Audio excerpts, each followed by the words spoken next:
ఇటీవల అమెరికా అధ్యక్షుడు Donald Trump ప్రకటించిన టారిఫ్లు భారత ఆర్థిక వ్యవస్థపై ప్రతికూల ప్రభావం చూపనున్నాయి.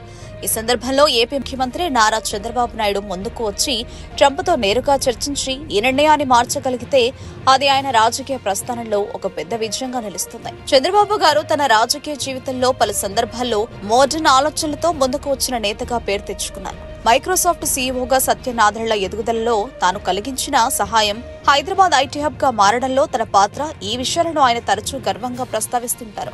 అలాగే ఈసారి ట్రంప్తో చర్చించి టారిఫ్లను వెనక్కి తిప్పించగలిగితే అది ఆయన రాజకీయ బ్రాండ్ కు కొత్త మెరుపు జోడిస్తోంది. ముఖ్యంగా భారతీయ ఐటీ, టెక్స్టైల్, వ్యవసాయ ఉత్పత్తులపై టారిఫ్ ప్రభావం తీవ్రంగా ఉంటుంది.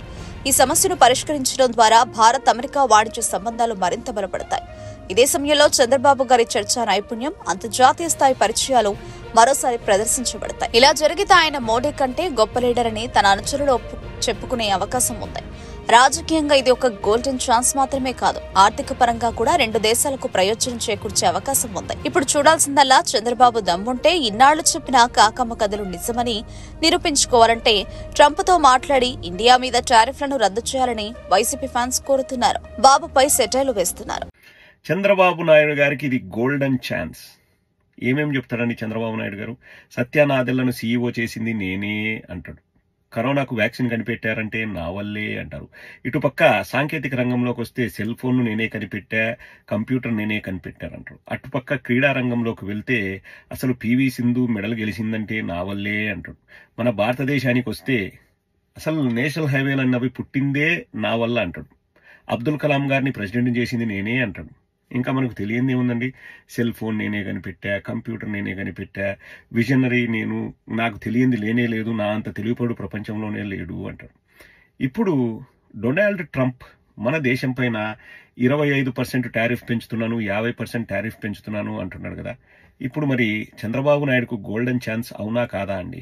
ఇంతకుముందు బిల్ గేట్స్తో 3 గంటల 4 గంటల మాట నేను ఆ సోది ఎవరు అంటే నమ్మే వాళ్ళు నమ్ముతున్నారు, నమ్మని వాళ్ళు నమ్మట్లేదు. కానీ ఇప్పుడు ట్రంప్కు కాల్ చేసి, hey Trump, how you dude, what I am saying, no tariffs. If you no tariff, I will give 9 liters of water, 1 liter of power. What I am saying, I am powerful, take the tariffs off అని చెప్పేసి ఆ టారిఫ్లు కన్నా తీసేయిస్తే ఇప్పుడు ప్రతి ఒక్కరు నమ్ముతారు కదండి. అంటే చంద్రబాబు గొప్ప, చంద్రబాబు విజనరీ అని. ఇది గోల్డెన్ ఛాన్సా కాదా? 1 shot 2 birds. అసలు చంద్రబాబు నాయుడు ప్రపంచంలోనే నెంబర్ 1 అని అందరితో చెప్పించగలం. రెండోది, మోదీకి కూడా భయపడని ట్రంప్ చంద్రబాబుకు భయపడ్డాడని కూడా మనం బిల్డప్ కొట్టచ్చు. గోల్డెన్ ఛాన్సా లేదా అండి? చంద్రబాబు గారు ఇప్పుడు ఇది కన్నా మీరు చేసి పెడితే మీరు విజనరీ, మీరు గొప్పోళ్ళు, మీరు ప్రపంచానికి అంతా తెలుసు అని మేము ఒప్పుకుంటాం. లేదా ఇన్ని రోజులు చెప్పిందని డబ్బాలని మీరు ఒప్పుకోవాలి. ఓకే కదండి? డీల్ ఓకే కదా?